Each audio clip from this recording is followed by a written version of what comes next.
Afternoon, everyone, and welcome to Fridays with Keenan's Cutting Edge, where we discuss all things edge. My name is Jenna Labor, and I will be your host as we explore the dynamic world of Don Keenan's trial philosophy, the cutting edge. Those of you joining us live today are receiving early bird access to this episode.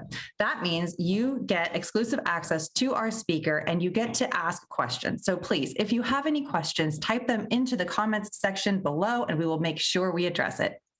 If you happen to be unable to be with us live today, however, episodes are released each week following the live broadcast. So be sure to hit that subscribe button and click the alerts icon to make sure you don't miss an episode.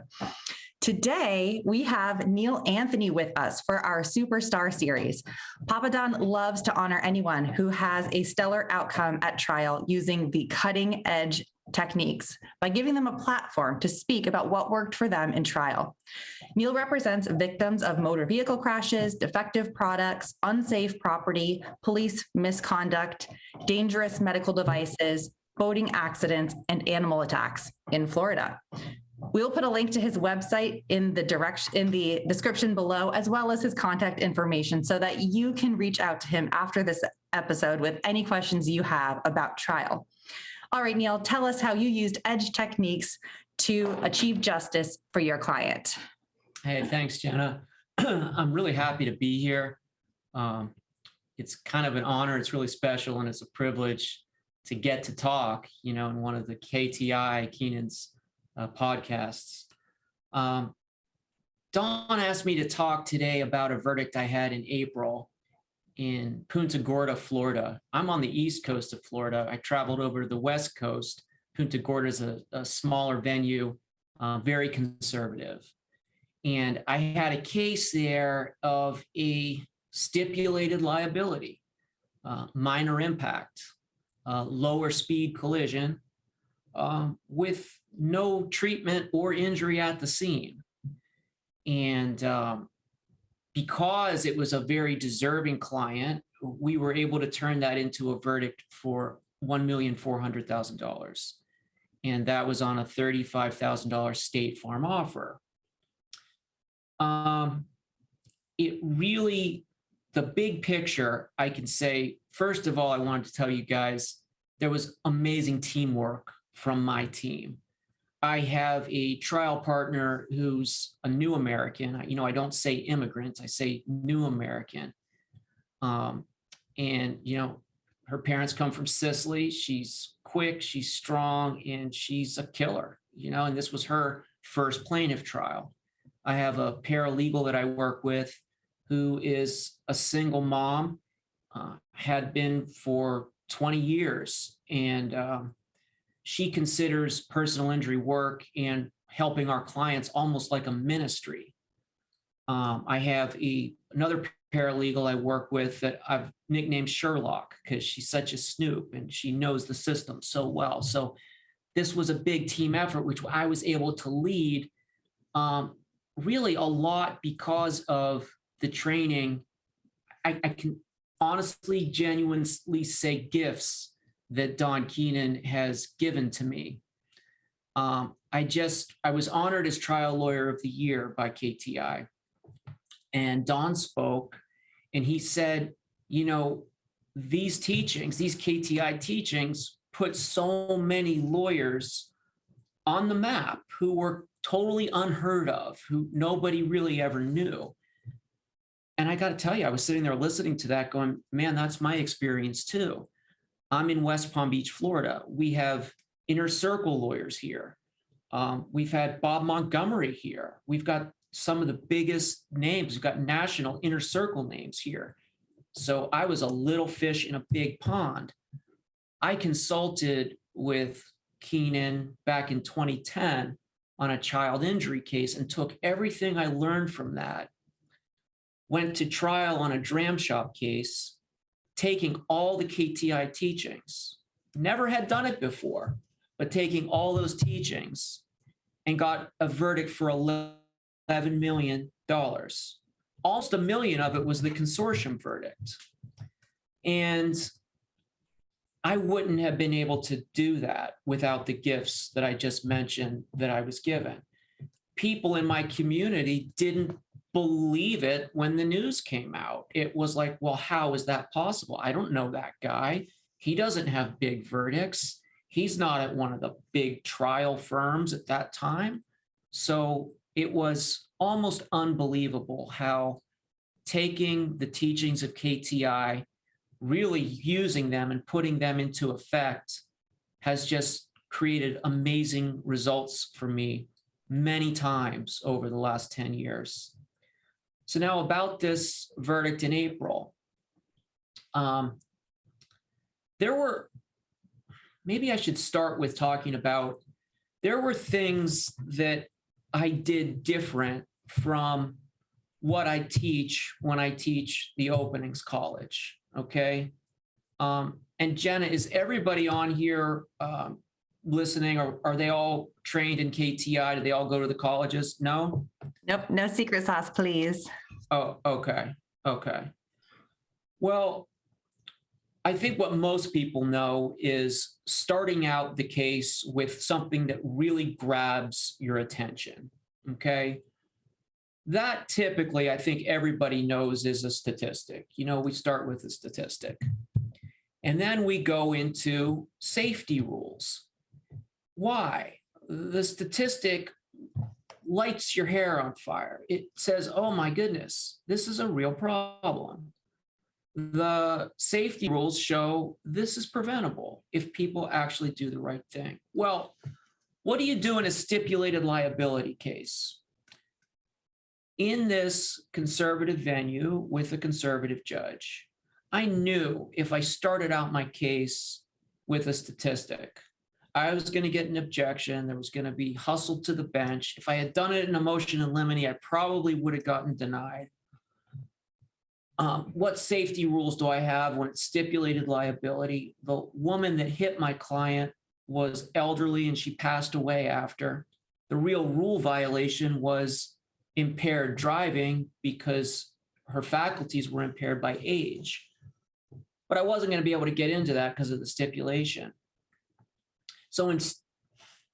But I know the philosophy. I know why we do what we do. So I changed the beginning to, the first thing out of my mouth was to that jury in the opening statement, was talking about the incredible qualities of my client.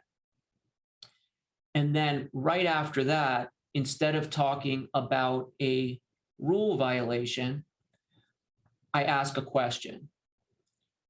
And so this was the question, what do we do when someone is harmed by the clear, undisputed negligence of another? Okay, and then I asked that question 3 times in the opening.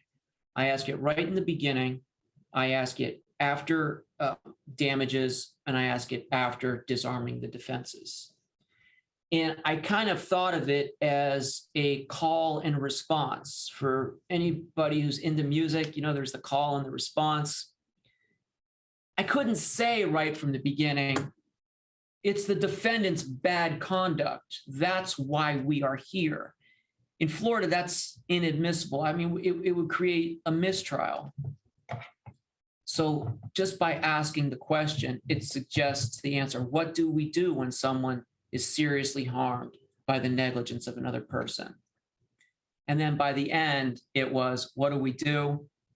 We teach them that when someone is harmed, you don't call them a liar, you don't unfairly call them a cheater, and you don't malign them in a public forum. You don't take away every bit of dignity that they ever had in front of a judge and a jury in a public place that's on the record forever. That's what you don't do, right? So I was able to actually bring that all together at the end of the case in a way that the real rule became, don't lie about people, don't malign people, and don't cheat people. That's the rule. The rule was about the defendant's conduct. So it had to be subtle, it had to be implied, couldn't come right out screaming with it, or it would have been a mistrial and probably sanctions against me. Okay. So those are some of the changes that I did to the opening statement and some of the reasons why I did them. Maybe I could talk a little bit about the voir dire. The voir dire, what I'd like to say about the voir dire, maybe I could talk a bit about how I've really changed over the years my philosophy of voir dire. Back in the day for me, and I'm 51 years old, I've been practicing law for 25 years. There was a concept of cause is king. And so the idea was the worst jurors, you got to get them off for cause. You got to go after them for cause. You got to get them off that jury, or no matter what you do or no matter what you say, you're not going to get a verdict. And I don't disagree with that. There's a ton of truth to that. But that truth has to be balanced with what to me is a bigger truth. And the bigger truth is that we are building a community of understanding. We are building a community of people, those jurors and us and our client. We want solidarity. We want community. We want them to feel what our client feels. And I call that, or somebody calls it tribe building. And that's the balance to the cause is king approach. So I ended up doing 0 challenges for cause in my voir dire because I didn't have anybody for cause, because I didn't push any of the jurors into cause like we experienced lawyers can do. Okay, so if somebody said to me, for instance, in voir dire, you know what, some of these big verdicts, they really bother me. I think things can really get out of hand sometimes. My response might be, hey, I understand. You know what? Sometimes I feel that way too. And I might ask them to let me understand, tell me more about what they know or what they've experienced that led them to feel that way. And then I might ask, because of your experience with that, does my client start out a step behind? Does my client start with 1 strike against, or whatever iteration I'm using? And if he says to me, or if she says to me, no, they don't start out, they start out even to me. You know what I'm going to say? I'm going to say, thank you. I appreciate that. Instead of going, well, now I understand that you can say that now, but given that you've already said that you have a negative feeling about some of these big verdicts, you think my client might feel that she might be a little bit behind in your eyes, maybe compared to somebody that doesn't have that. Like I could go into all of those, lawyer talk with her, with that juror, and maybe get her stricken for cause, maybe get the words from her. Yeah, I have a reasonable doubt about whether I could be fair. That's the standard in Florida. I might be able, through my experience and my learning and my talent and my lawyering, I might be able to do that. But if I do that, one thing I'm doing is I'm showing everybody on the panel, I'm showing all the prospective jurors, and everybody's going to sit there, that I can take somebody's words and do the lawyer trick of making them say what I want them to say, not what they originally said, but what I want them to say, because it serves my purpose. So I'm stepping right into that negative connotation as a lawyer. But number 2, I'm blowing a tremendous opportunity to be myself, what I want the juror to be herself or himself. If I say, thank you for letting me know that, what I'm communicating one step back from that is I accept you at your word. I accept what you're telling me and I thank you for it. I appreciate it. I'm not, well, that's not really true, ma'am, and here I'm going to show you why.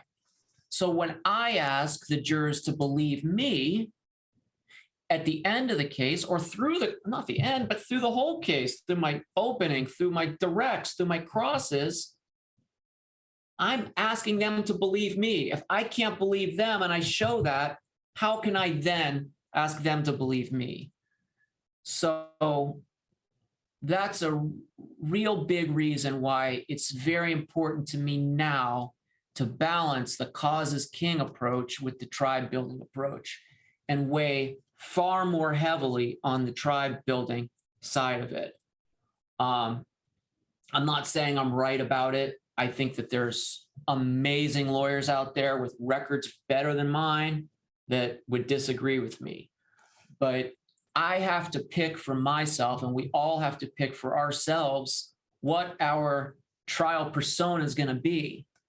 And I decided, based on somebody's example, based on my mentor's example, based on Don Koenig's example, I decided that I was going to be open, I was going to be authentic as best as I can, and I was going to be honest with the jurors. And so that's every chance I get in trial to show them something I wasn't supposed to reveal a truth that the defense thinks is really great for them, to own every fact. I'm there, I'm working credibility. That's my most valuable thing to me, because I want my client to be believed. I believe my client. I want them to be believed. Nothing is more important than that to me. That kind of like rolls in also to the concept of really being yourself. We have to figure out who we are as trial lawyers. I know I've had to do that. It's still not like I did it and it's done. I consider it an ongoing process, a journey, as some people like to call it. Just part of my life, like sitting with my emotions, like really caring about myself. If we can't really care about our own suffering, I don't really believe that we can care about the suffering of others. If we can't, we start right here with us. So with credibility, we got to know who we are, and we can't try to act like lawyers like that we think are really good. We have to do it our way. So to me, it's important to understand the reasons why you're doing what you're doing, whether you're following KTI or something else. I follow KTI. So it's important to me to know the reasons why we're doing everything that we're doing, so that I can present it in a way that's authentic to me. I could touch on spontaneity for a second. Spontaneity is extremely important to me. You hear people say, oh, she thinks really well on her feet, I never really thought that about myself, like coming up as a lawyer. I always thought, oh, wow, if I don't know what I'll do. I could get caught flat-footed. There were like those voices in my head of worry and doubt. But as I've grown up in the law, I know that being able to think on your feet means being intensely prepared. I equate one with the other. So, intense preparation is extraordinarily important to me as a trial lawyer, because trial is a live event. You don't know what's going to happen necessarily, but the harder you work, the more you study, the more you imagine, the more you focus group, the more you listen to what people think about your case, the more you look at, imagine, and see the angles, the more prepared for trial you're going to be. So when little things come out that are different, you're not going to get caught flat-footed, because they're going to be the things that you haven't heard before are going to be very close to everything that you've already thought about and that have heard before. And then you can strike like Cobra quick with your response. So, some of these notions that you have to be innately this, you have to be innately a gifted orator, or you have to be innately like just a quick thinker and so fast on your feet. I don't believe that. I think that a lot of that is accomplish through preparation. Focus groups. Focus grouping is an enormous part of my practice. And I will confess to you that I did not focus group this case I tried in April. And I think it was because of COVID, and I hadn't really figured out how to do my Zoom focus groups yet. I since have, and I since have done Zoom focus groups, but I hadn't at that time. I am not the very precise dissector like some people are. If you ever do a focus group, if you see Don Keenan do a focus group and you see his focus group memos, they are in so detailed. They are so connected to the demographics of who is saying what, and connected to the experiences of those that are taking positions. And the thinking about it is on a level to which I have not gotten myself. And honestly, I'm not even close with focus grouping. But that aside, focus grouping is still enormously helpful to me. Early on in my career, people at my firm would hire like a big jury consultant that would set up the focus group and read the jury instructions and read an outline of the case. And then, one lawyer would get up and then another lawyer would get up, and then you'd go back to your room and then you'd watch on TV. I found, I know that's very helpful for a lot of people.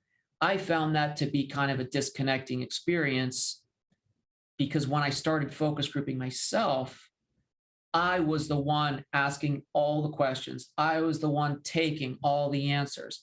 I was the one digging deeper based on the answers that they were giving me. And in that doing, I was learning. And so if you're like me, if you learn by doing, then doing your own focus groups will teach you an enormous amount about your case.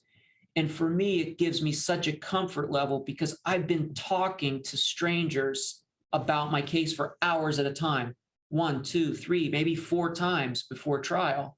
So now I've already talked to people. I've already done this. So when I'm standing in front of a jury, now I'm already comfortable talking about all the issues in my case.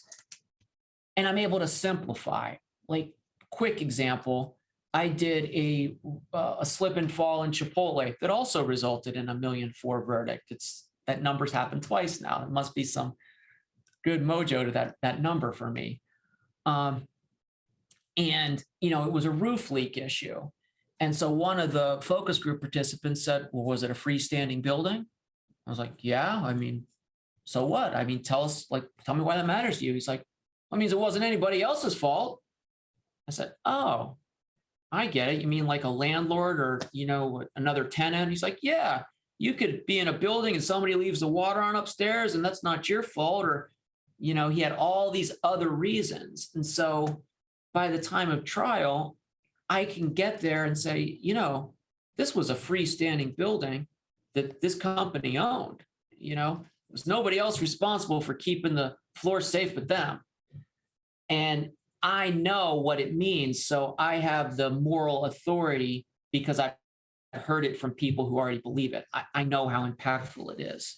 So these are the reasons that focus grouping is so important to me. It's getting comfortable and it's getting the data, the information I need about my case and how to present my facts. Although I do have a long way to go in my learning how to do the demographics, connecting people's demographics and connecting people's experiences to be able to predict their verdicts. That's somewhere where, somewhere over the rainbow for me, right? So I'll get that at some point.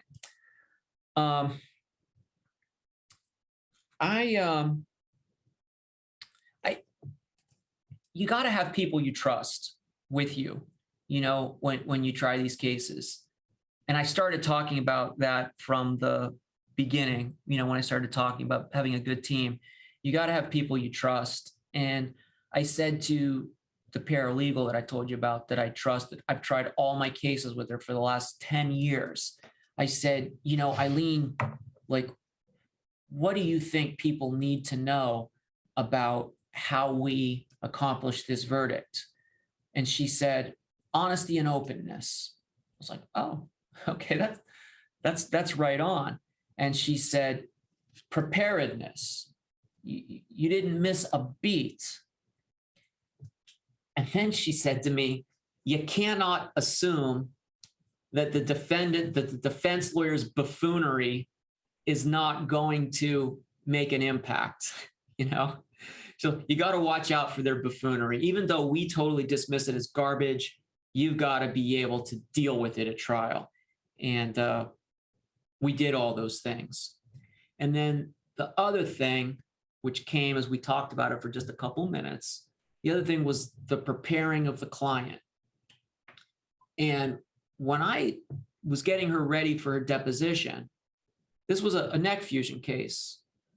I said to her, had you ever had neck issues before or complained to a doctor of neck issues? She said, no, absolutely not. I never had a problem with my neck before in my life. I said, well, we're going to revisit that because I'm going to have all your medical records soon, and just kind of hold the phone on that answer because we need to see what your medical records say. She was 100% honest with me, okay, when she told me that. There was no lying in her. But when I got her medical record, well, lo and behold, she had fallen on ice. She lived in Buffalo.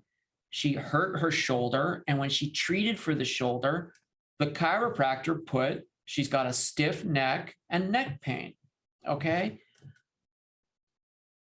If she had said in her deposition, no, I had never had neck pain a day before in my life, we would have walked right into the defense trap of them calling her a liar. And they would have been able to finagle it. They would have made it seem true. Even though it was a lie, they would have been able to say it with some confidence.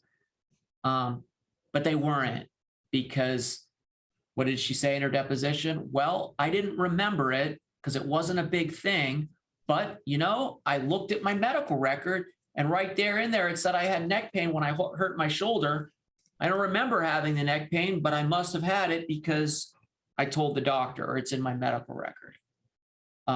So preparation is so critical. Discovery for me is so critical. If I am disarming defenses like it's a minor impact, well, I've got to be dealing with that in discovery, not just Neil Anthony pontificating at trial. I got to get that from witnesses, and from my doctors at least, and at best from the defense doctors. So I'm working that the whole time. And you better believe that my client's describing what happened to her body in that car and why it didn't hurt for a day. You better believe that the defense doctors, the CME doctors, are talking about, yeah, they've done surgery on people that didn't feel pain until the next day. And yes, people can get injured in accidents where the car is not badly damaged, but their spine can be. So that all has to be laid out from the very beginning of the case. So it's critical to do it in trial, obviously, but you got to do it all the way along. So I think I've talked now for about a half an hour. I can't see anybody, so I don't know. I don't know my audience right now, which is a little bit. It's a little different. It's kind of like talking to yourself, isn't it? Yeah, it really is, Jenna. That's because you can see yourself. It's like a mirror. It's like pep talk in the morning. This is how the trial went. Yeah, Neil, you did awesome. Right.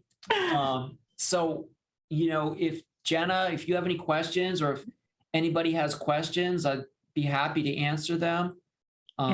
Or any information that anybody would like to hear about, I'm happy to talk about. Yes. Yeah. I have a few things that I would love to hear more from you about. And, I wanted to share something with, this authenticity thing. And I don't know if you saw that my law partner, Young Ji Ham, did a Finding Your Voice episode with me about very similar things, about how we need to be authentic. But I also always want to remind people that it's an ongoing journey, because you think you're being authentic. In fact, I know that I've won verdicts because of my authenticity. And then I screw it up still. I recently, we did an adversarial focus group, which is kind of the whole, like you were talking about, the whole enchilada, I guess, soup to nuts, voir dire through closing, and you watch them deliberate. And I did it the first time, we got a really good verdict. Second time, I wanted to tweak a couple of things because our trial had been continued 4 times. And because I was being a little bit too forceful, I was being a little bit too hard on the defendants. They still gave us way more than defense is offering, but they cut it in half. And they were, even for people, like Neil or like me or like Dawn or whatever, it's still an ongoing thing to make sure you feel like you're being authentic. And now, since Dawn has tried, hundreds of cases, he walks into a courtroom and he knows who he is and he can just do it. But I want to give people permission to know that it's not going to be you're not going to just knock it out of the park every time. You might have an awesome verdict and then forget to be who you are and kind of fall backwards. How do you feel about that, Neil? Has that happened to you? Have you had a similar experience? Well, I had it in this case. Okay, in this case that I'm talking to you about. I love that you brought that up. Thank you. I said I didn't focus group the case, but I did perform it at my yoga studio that I go to in front of my 2 favorite yoga teachers. One of the teachers is all feeling, and I could see every word. Her body was moving with it. She just she was totally in it. The other yoga teacher was just kind of like looking back at me, like looking for the chinks in the armor. I could read that on both of them.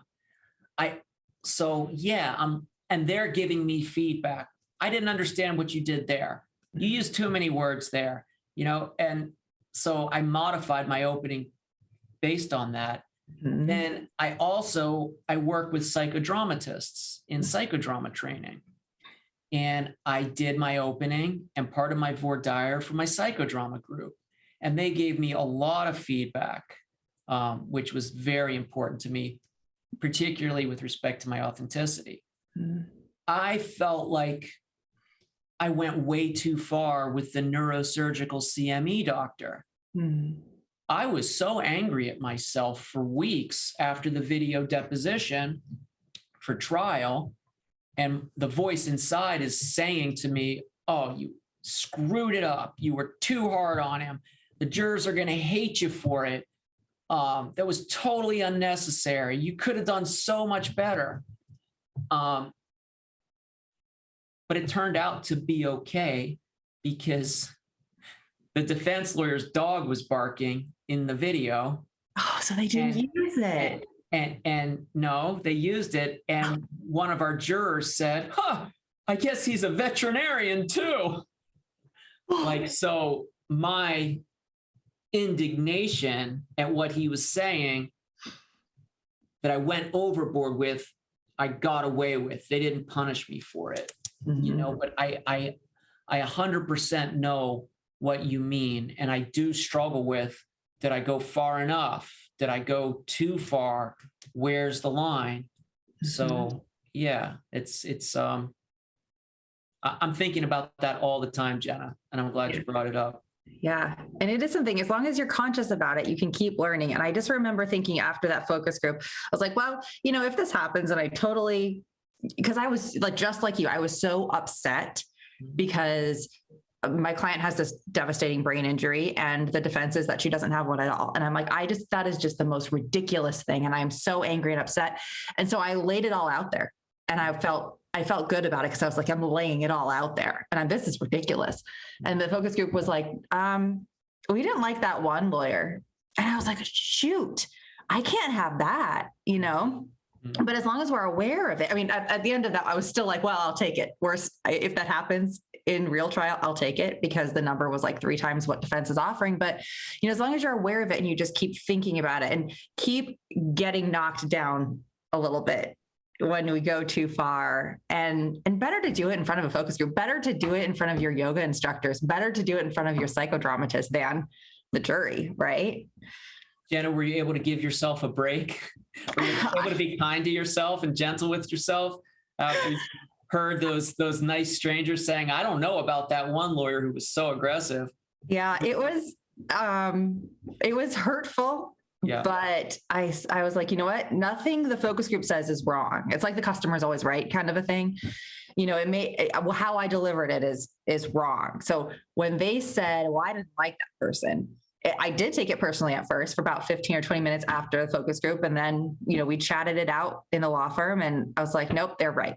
Mm-hmm. I need to dial it back a bit. So, and that's for anybody who's listening and anybody who listens to this later.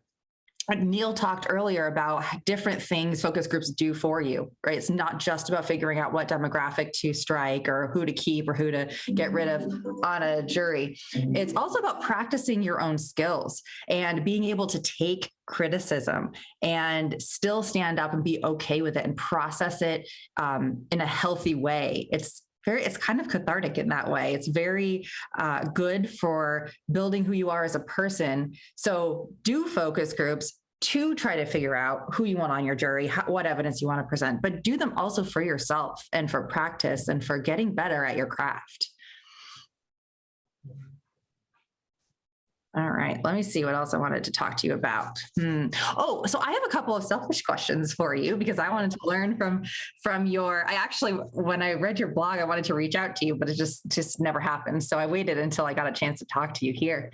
Sounds like fun. Yeah, so your defendant in this case sounds like she was deceased, correct? Yes, she was. Mm-hmm. She died about 2 years after the incident from unrelated causes. She was an elderly woman. She was born in the 1920s. Oh, wow. Yeah. Well, then I have 2 questions for you. Number one, how did you handle that kind of inevitable sympathy a jury tends to have for an individual defendant, especially if they're super young, super old, dead, anything like that? How did you handle that?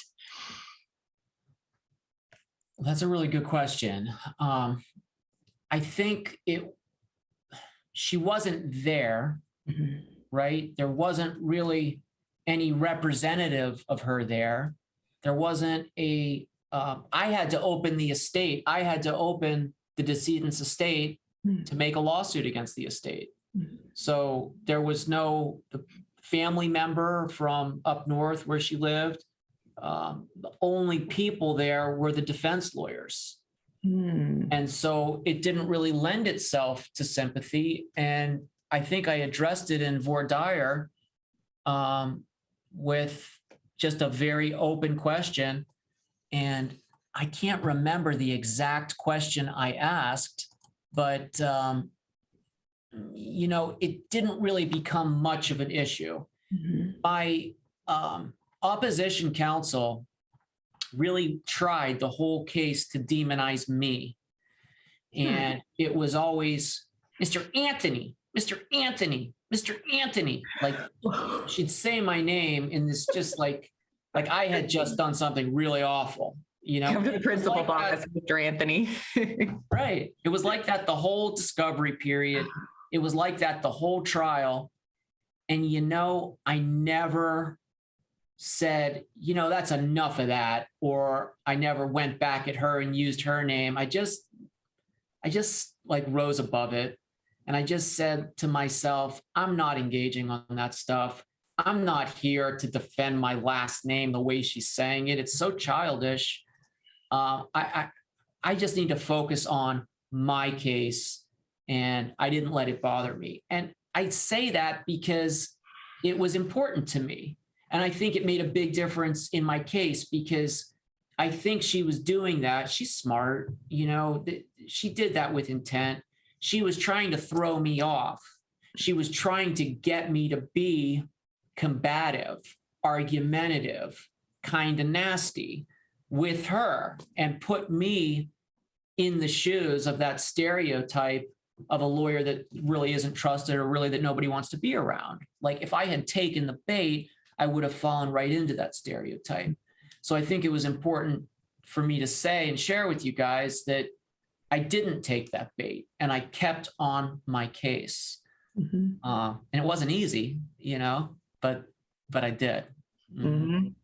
Yeah, that's a great point. And another way that defense sometimes does that with us is just objecting to everything and trying to get up in your questioning or throw you off. I remember, this was the first edge case I ever tried. I got 14 objections in my opening statement, and my opening statement was only 12 minutes long. And it was, wow.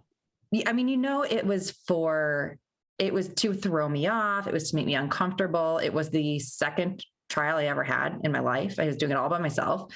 And it was like, I was like, oh God, am I doing something wrong? And I kept thinking, am I doing something wrong? And then I had such wonderful edge colleagues, and Dawn was available for me to speak to. And they were like, just focus on your case. You know what you're presenting, just keep doing it. And when defense does that, you just, if the judge asks for a response, do it, but don't fight back. Just kind of keep on it. And it worked. I mean, it really, really does work, because jurors do pay attention to that. And there are different schools of thought on whether you listen to what juries say to you after their verdict and whether you take it into account or anything like that. But they will talk about things like that. Well, I didn't like the way you acted, or the way you behaved, or the way defense counsel kept interrupting you, or however it may be. So just kind of human decency really comes into play. And that's something that we forget about because we're so focused on the evidence and the facts and that kind of stuff, right?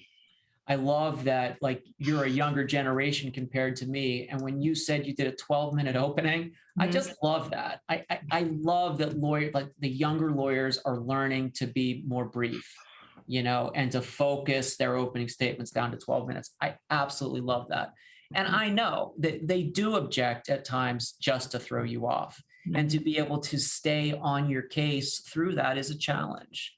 So, thumbs up to you for in your second trial for actually accomplishing that. That's very cool, especially trying it alone. I mean, that's a big accomplishment. It was a good case. Go ahead. This is how I handled it in voir dire. Okay. I looked up my outline while you were talking, and I just simply said to them, I won't use her name here, but the defendant passed away 2 years after this incident from totally unrelated causes. And the law required that for my client to maintain her claim, she had to substitute the defendant for the defendant's estate. So we had to bring a claim against the estate instead of an individual. And then I put that out there and I let them talk about it. I opened it up to any conversation. And all I really got from this pool of potential jurors was they just shrugged their shoulders on. That's okay. We get it. It was kind of like no worries. We're all good. You can move on, sir, kind of approach. Why'd you ask us? Right. Yeah, you're fine. You're fine. Yeah. Okay. All right. So would you suggest then, if we can, to keep defendants out of the courtroom? Because I've just been thinking about this lately. I know that in some corporate defense cases, you use that corporate defendant in your case in chief, and they can be super powerful for you, right? For us. But in an admitted liability car crash case, I don't know. I think in my experience, the defendant really only serves as a point of like, oof, I feel really bad if I levy a large verdict against that kid who's 17 and clearly doesn't have any money, because we can't talk about insurance. What do you think about that? Like, what are your thoughts on that? Well, I don't think a judge would grant my motion to exclude the defendant from the courtroom. It's something I don't really have control over. I'll tell you a quick funny story. When I was a young public defender, I had a client who was gay and in the closet and was gay bashed by a minister's daughter because he was walking past her church. And she said some really awful things to him. This was back in the 90s.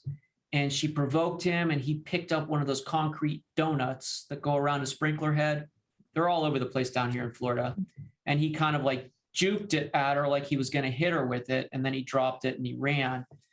And she called the police and they found him and they charged him with assault and battery because he had pushed her, And her father, the minister, was standing outside the courtroom, glad-handing and shaking hands with everybody, making a big production of himself, with his minister's, outfit on. And I went into the courtroom and I said, Judge, I want you to exclude that man from this courthouse. I want him waiting downstairs. I want him outside. He's trying to bias the jurors. He's trying to bias the witnesses. He's out there shaking hands with everybody. And she looked at me and she said, Mr. Anthony, I am not going to do what you're asking me to do. Your motion is denied. Damn. And so I get that, like, we want these things because we know that they it's prejudicial. It has no basis on the juror's decision making. Like his presence there it's disruptive, but you're not going to get a court to agree to that. I can't imagine a judge agreeing with that. So I'd love the idea. Yeah. And if you succeed at it, Jenna, please tell me how you did it, because I want to try it. Because guess what? You can't get it if you don't ask for it. So I might try. All right. And we'll see what happens. I don't know. I mean, as I'm thinking about it logically, I'm like, well, what do they do? Do they have the constitutional right to confront their accuser? I mean, I don't know. Do they? Yeah, win, lose, or draw. I want a phone call after you try it. Okay. So will you do that? I will let you know. All right. Thank you. But it's one of those things where I think about these things and I'm like, all right, you got to be careful what motions you bring. You got to be careful what you try to keep out. You don't want to be trying to hide things from the jury, because again, that goes back to the authenticity. So, we're going to try to keep the property damage photos out, but if they're in, you don't want to make a big deal. You kind of want to be careful about that stuff. So I'm going to try it and then we'll see. Because I do think, as I've been thinking about it and talking to Young G about it, I'm like, what are they even doing there? Because really all they're doing there is the defense gets to say, oh, my poor client over here is going to have to pay $7 million or whatever it is. And they don't got that kind of money. Right? I don't know. So I'll let you know. All right, let's see. Oh, so was your trial live or was it Zoom? Oh, it was live. And we wore masks. The judge wore a mask. The clerk wore a mask. The bailiff wore a mask. The jurors wore masks. The lawyers, the clients, everybody wore masks, except when they got up on the witness stand, they were enclosed in plexiglass and they took their masks off. Did you find there was any, sorry, go ahead. No, go ahead. Go ahead with your question. Did you find any issues with reading facial expressions or body language or anything like that with the face covered? I mean, I want to say I didn't. I did not. I want to say it was okay. The strangest thing to me was after the trial, when we saw and talked with the jurors outside the courthouse and we all had our masks off, they all looked so much different than I imagined how they would look. But I could see their eyes, I could see, their foreheads, their facial expressions, the lifting, tilting to the head, the shoulders, the leaning in the chair. Like you could still see their body language. You could still see a large portion of their face. I felt like I was challenged to make very difficult decisions in voir dire about who we were going to deselect or select for the jury. And as it turned out, our decisions were excellent. Good. Even where we had to weigh them, it was a very difficult process, because there were real negatives to a lot of the people that we did end up allowing on the jury. So I think that what we were able to sense, even with the masks on, was enough to make good decisions. Okay. All right. That's good to know. Have you done any Zoom focus groups? It sounds like you have since figured out a way to do them. And how have you enjoyed them? I like live focus groups a lot better. I enjoy them more. But if I can't do a live focus group, I'm going to take a Zoom focus group, right? I'd rather do it live, but if I have to, I'll do it by Zoom. The Absolutely. important thing is that I do focus groups. And are you having any Zoom trials down there, or is everything live?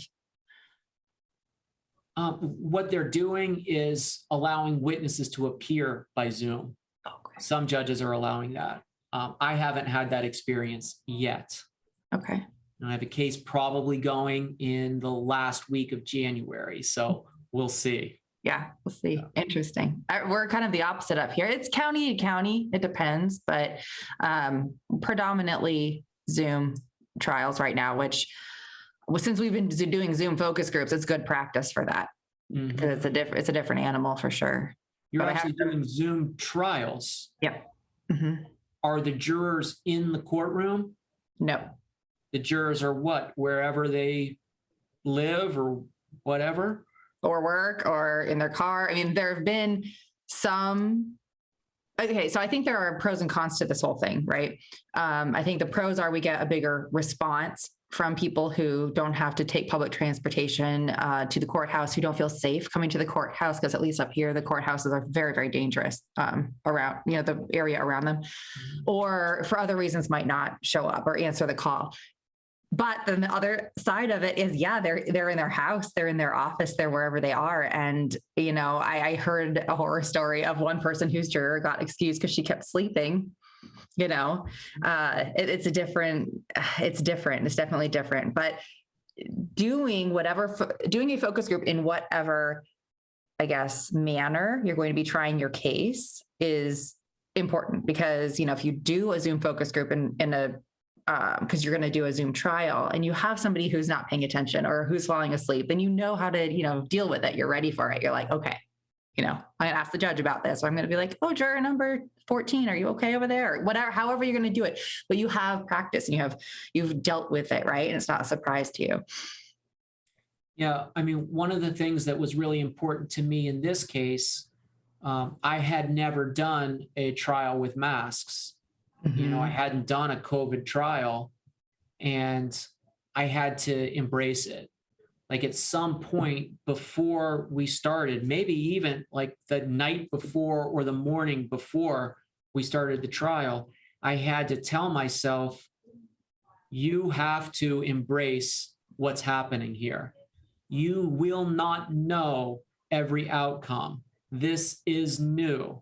You have to be okay with this being new. You have to be okay with not knowing how everything's going to go in this masked environment. Be okay with it, embrace it, and you're going to do fine.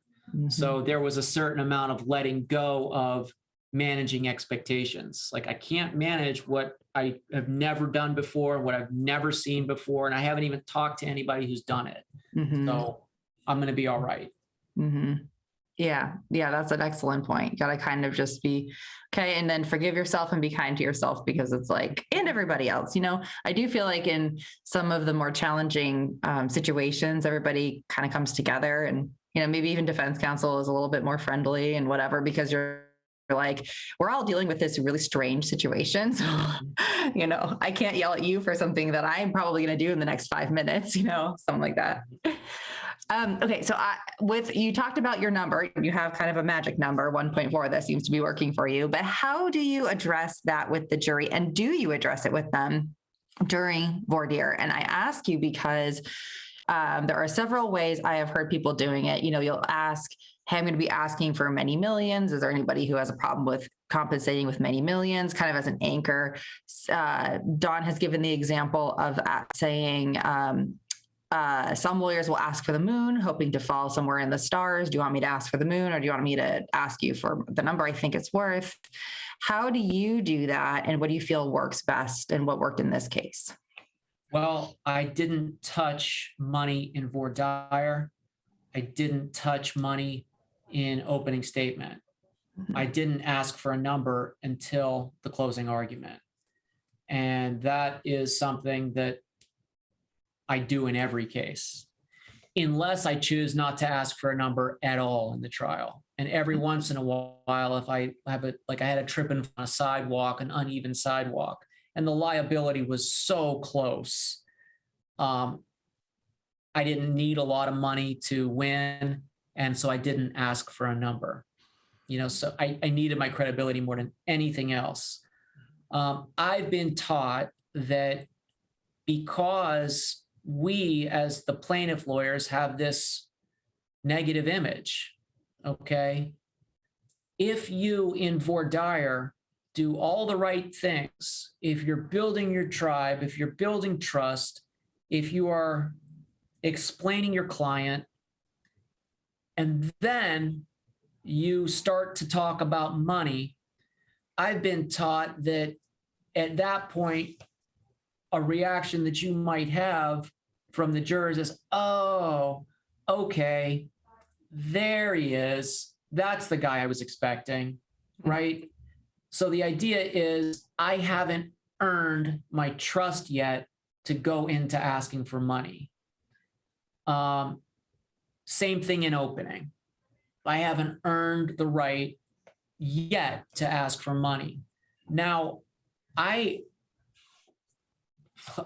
2014, I hit a verdict for $11 million, not putting money in the voir dire and not putting money in the opening, not even discussing it, like you said about the moon and the stars, or a really big number, or, I'm going to ask for a really big number, who has resistance or difficulties with large awards. I'm not going to say what large is. That's up to you to say. I don't do any of that. There are lawyers, like great lawyers, like top lawyers in the nation who do, but I personally don't. And I've done really well not asking for a number until closing. It feels better to me. And that's what I go with. So there are definitely different ways to do it, but that's how I personally handle it. Okay. And is the number you asked for at, I guess, in closing, the number you got? And was it also the number you felt it was worth, or did you do a double or triple or inflation and hope they, gave you something between what the defense was asking for and what you asked for? No, they gave me exactly what I asked for, like to the dollar. Wow. And it was the same with the other $1.4 million verdict, and I didn't ask for a higher number hoping to get half of it. And I didn't condition the jury in voir dire and say to them, do you want me to ask for what I really think the case is worth? Or do you want me to double it, believing that you're going to cut whatever I asked for in half? I don't do that either. Even though many of us are taught to do that, I choose to leave that part out. Because I have faith that I'm going to gain the credibility, that they will understand that I'm asking for what it's worth, even without having that conversation. Like, I put my faith in my ability to establish that credibility. That makes sense. That's good. Okay. Well, we are at the end of our hour. I know it goes so fast, but thank you so much, Neil, for being here. And thank you for all of you who joined us for this week's episode of Fridays with Keenan's Cutting Edge. If you liked today's episode, please click that thumbs up and don't forget to subscribe and sign up for alerts so you don't miss an episode. Next week, we will be hearing from Greg Luther again, a guest so nice we had to have him twice. And spoiler alert, I actually want him to come back again and talk about black letter law. So he will speak 3 times, but I'll kick him out of ways so we don't have too much Greg Luther. Can you have too much Greg Luther? I don't know. Well, one of his many specialties is black letter law, and that's why I want him to come back and speak about that. So be on the lookout for that episode next year. Next week, Greg is going to speak to us on obstetrical malpractice. As many of you know, Papa Don has a great passion for cases involving children, especially medical malpractice with child victims. He has an entire wall in his Atlanta office dedicated to the sweet little ones that he has advocated for throughout his career. He heads up the Keenan's Kids Foundation and has even changed laws to protect our society's most vulnerable. So he personally chose Greg to speak on this topic, and is going to be good. I'm excited to learn about what Greg has to say with all of you. Have a wonderful weekend, and I'll see you guys next time.